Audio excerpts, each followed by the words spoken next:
আসসালামু আলাইকুম। আজকে আমি আপনাদেরকে 7টা সিম্পল স্টেপ সম্পর্কে জানাবো, যেগুলো ফলো করলে আপনি আপনার লাইফে যেকোনো গোল অ্যাচিভ করতে পারবেন।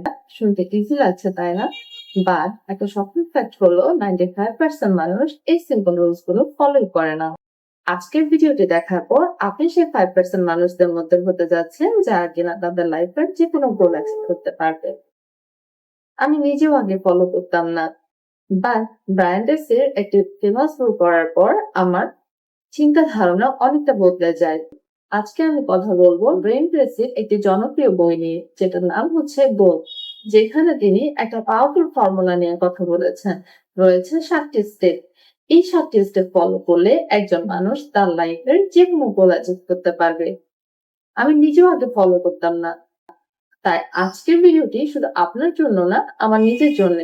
তাহলে চলুন শুরু করি। প্রথম স্টেপটি হলো আপনি কি চান তা সঠিকভাবে ক্লিয়ার করা। ভালো কিছু করব, এটা কোনো ক্লিয়ার গোল হতে পারে না। আপনাকে একদম স্পেসিফিক হতে হবে। যেমন, আমি আগামী 1 বছরের মধ্যে আমার ইউটিউব চ্যানেলে 10,000 সাবস্ক্রাইবার করতে চাই। এরকম আপনাকে স্পেসিফিক হতে হবে। ব্রেনকে যদি ক্লিয়ার টার্গেট না দেন, তাহলে ব্রেন আপনাকে কিছুই দিতে পারবে না। সেকেন্ড স্টেপ হলো লিখে ফেলা। মাথায় যখনই কিছু আসে তখনই তা চট করে লিখে ফেলুন। আপনার যে কোনো নোটপ্যাড, মোবাইলের নোটবুক কিংবা যে কোনো জায়গায় তা আপনি লিখে ফেলতে পারেন।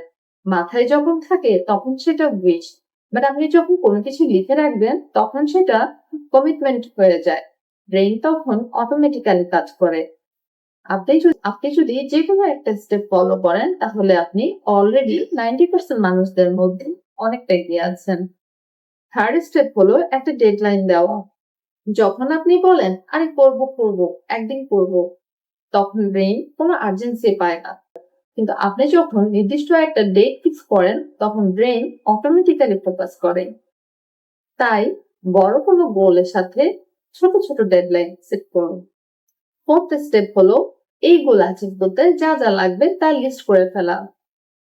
বসে চিন্তা করুন কি কি কাজ করতে হবে, তারপর সেগুলো একটা লিস্ট আকারে লিখে ফেলুন। যেমন ইউটিউবের জন্য হতে পারে নিশ ঠিক করা, ক্যামেরা সেটআপ, এডিটিং শেখা, thumbnail design, video upload plan. যত বেশি ক্লিয়ার লিস্ট হবে আপনার পথ তত বেশি সহজ হবে।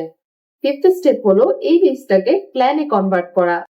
প্ল্যান মানে হলো কোন কাজটা আগে করবেন, কোন কাজটা পরে করবেন সেটা ঠিক করে রাখা। যেটা ছাড়া নেক্সট কাজটা সম্ভব না, সেই কাজটা আগে করতে পারেন। আর যে কাজটা সব থেকে বেশি ইম্প্যাক্ট ফেলবে সেটাকে প্রায়োরিটি দিতে পারেন। সিক্সথ স্টেপ হলো আজ থেকে অ্যাকশন নেওয়া। এখানে বেশিরভাগ মানুষ থেমে যায়, প্ল্যান বানায় কিন্তু শুরুই করে না। চিন্তা করে কাল থেকে করব, বাট এই কালটা আর আসেই না। তাই আজকেই যে কোনো একটা ছোট কাজ দিয়ে শুরু করুন। টপিক সিলেক্ট করেন, টিউটোরিয়াল দেখা শুরু করেন কিংবা আইডিয়া নোট করেন। একবার শুরু করতে পারলে মোমেন্টাম তৈরি হয়ে যায়। সেভেন্থ স্টেপ হলো প্রতিদিন কিছু না কিছু করা। কোনোদিন হয়তো বেশি কাজ হবে, কোনোদিন কম, কিন্তু থেমে থাকা যাবে না। প্রতিদিন ছোট একটা স্টেপ নিলে আপনি অনেক দূর এগিয়ে যেতে পারবেন।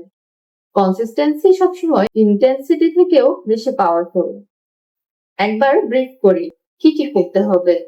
প্রথমে গোল ক্লিয়ার করবেন, তারপর লিখবেন, তারপর ডেডলাইন দিবেন, কাজের লিস্ট করবেন, সেটাকে প্ল্যান বানাবেন, আজ থেকে অ্যাকশন নেবেন, আর প্রতিদিন কিছু না কিছু কাজ করবেন। আজকের ভিডিও দেখার পর একটা ছোট কাজ করবেন। একটা কাগজ নিবেন যেখানে আপনি আপনার গোলটা লিখে রাখবেন, তারপর একটা ডেডলাইন দিবেন, আর 3টে অ্যাকশন লিখেন যেগুলো আপনি এই সপ্তাহে করবেন। পরের ভিডিওতে আমি কথা বলবো কেন বেশিরভাগ মানুষ গোল লিখেও ফেল করে। এর পিছনে একটা ইন্টারেস্টিং সাইকোলজিক্যাল রিজন আছে। তাই চ্যানেলটা সাবস্ক্রাইব করে রাখতে পারেন। আর ভালো লাগলে লাইক দিতে ভুলবেন না। দেখা হবে পরের ভিডিওতে। আল্লাহ হাফেজ।